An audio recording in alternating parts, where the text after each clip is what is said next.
Assalamualaikum warahmatullahi wabarakatuh. Hai teman-teman semua, perkenalkan nama saya Natasha Windy Akila dari kelas 12 MIPA 2 SMA Negeri 4 Medan. Pada kesempatan kali ini saya akan menjelaskan tentang pelajaran bahasa Indonesia tentang teks cerita sejarah. Jadi apa itu teks cerita sejarah? Teks cerita sejarah adalah teks yang menceritakan kejadian masa lampau yang melatar belakangi terjadinya suatu peristiwa dan memiliki nilai sejarah. Teks cerita sejarah bukan termaksud teks imajinasi seutuhnya, sebab tokoh atau latar peristiwa bisa saja benar-benar ada. Penyajian teks cerita sejarah dapat menggunakan penulisan prosa fiksi maupun non-fiksi. Nah, teks cerita sejarah yang saya pilih yaitu Rumah Kaca karya Pramoedya Anantatur. Maksud dari Rumah Kaca di sini sebagai kegiatan perumah kacaan, yaitu politik arsip yang dilakukan pemerintah kolonial Belanda untuk memukul aktivitas tokoh pergerakan nasional. Pada bagian orientasinya, dahulu pelarian-pelarian politik dari Netherlands, Nivliet, dan Bars itu semakin giat di Jawa Timur, khususnya di Surabaya. Mereka membuka pidato di mana-mana seperti takkan kering kerongkongan mereka. Lari dari pertentangan intern di Netherlands ke Hindia, mereka anggap diri seakan jago-jago tanpa lawan. Seakan-akan Hindia negerinya sendiri yang akan dipayungi oleh hukum demokratis. Beruntung mereka bergerak hanya di kalangan orang-orang yang berbahasa Belanda yang menduduki tempat sosial yang rendah dan hidup dalam kemasyhulan. Pengungkapan peristiwa, sekalipun mereka orang-orang Eropa dan bukan jadi urusanku, tapi mau tak mau terlibat ke dalam urusanku juga.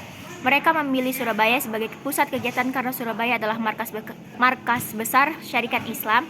Mereka akan melakukan induksi langsung dan tidak langsung terhadap syarikat. Mas Cokro, kaisar yang masih kekanakan dalam politik itu harus dibikin kebal terhadap induksi mereka.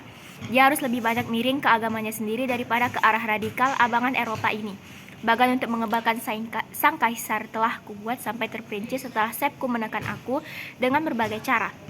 Bukan sampai di situ saja, Sepku sampai merasa perlu menggunakan gertakan seakan-akan khawatir telah kutipu atau kujebak.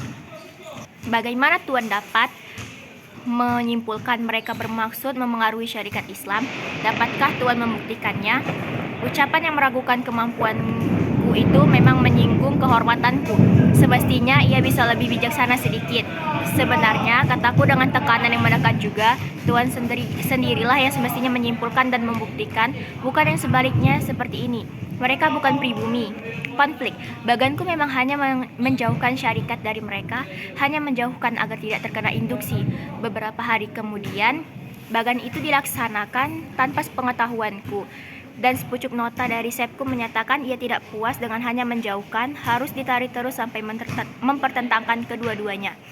Mempertentangkan dua golongan dari pandangan dan sikap yang berlain-lainan memang terlalu gampang, tetapi akibatnya akan berlarut. Syarikat akan menghadapi mereka sebagai orang Eropa pada umumnya, dan kebencian pukul rata pada Belanda akan menjadi hasilnya. Sedang Sayang Marco yang selama ini tidak mendapat medan untuk berpawai akan menggunakan kesempatan ini. Bila ia memisahkan diri dari pimpinan Mas Cokro dengan sayapnya, ia akan menjadi sangat berbahaya.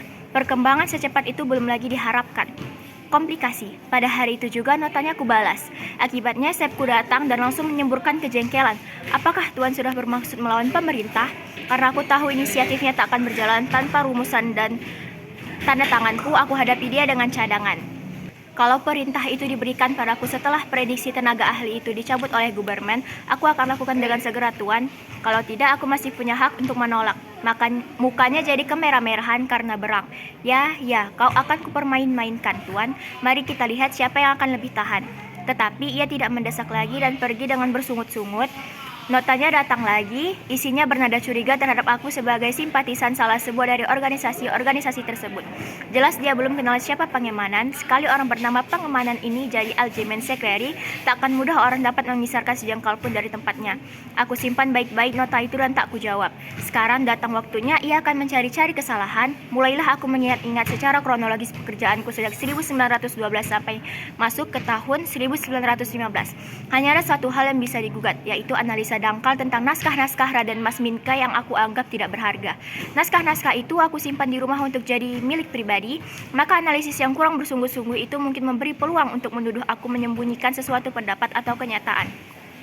Apa boleh buat, aku akan tetap berkukuh naskah-naskah itu lebih bersifat pribadi daripada umum, dan aku katakan naskah itu telah dibakar langsung di kantor dalam tong kaleng kecil di kamarku. Walau begitu, aku harus bersiap-siap. resolusi. Pidato Sniflit mulai bermunculan dalam terjemahan Melayu dalam terbitan koran-koran di Salak, Semarang, Madiun, Surabaya, juga pidato-pidato bars yang mampu berbahasa Melayu dan Jawa dengan fasih. Tapi koran-koran Jawa Barat dan Betawi tampaknya tenang-tenang saja. Pengaruhnya mulai menjalari punggung pribumi, tampaknya pengaruhnya dapat diibaratkan sebuah roda. Sekali orang mengenal dan menggunakannya, dia akan jadi bagian dari kehidupan. Dalam pertunjukan langsung di Salak, jelas benar pengaruh ini bekerja. Lakon yang dimainkan kala itu adalah Surapati. Setelah beberapa minggu berlalu, ternyata pemain peran utama sebagai Surapati adalah orang yang itu juga, yaitu Marco. Secara khusus siapkan bagan peta pengaruh. Dalam waktu seminggu dapat kulihat bahwa pengaruh itu laksana lelatu yang memercik dan meletik-letik ke kota-kota pelabuhan di Jawa Tengah dan Timur, memasuki pedalaman dan memerciki wilayah-wilayah pabrik gula, semua wilayah pabrik gula.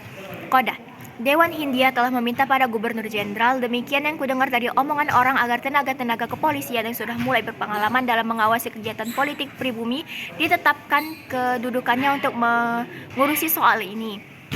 Kepolisian setempat yang telah mengambil inisiatif untuk pekerjaan ini supaya diberi pengukuhan. Badan koordinasi supaya dibentuk untuk membantu pembentukan seksi khusus ini. Dasar dari permintaan itu adalah kegiatan politik pribumi yang semakin menanjak dengan semakin melonggarkan hubungan antara kerajaan dengan Hindia.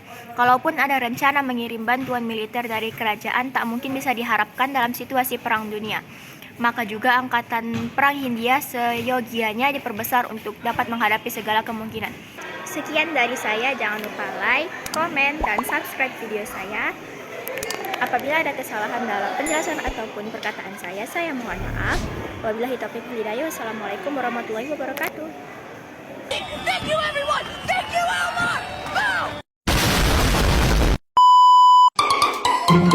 Elmar.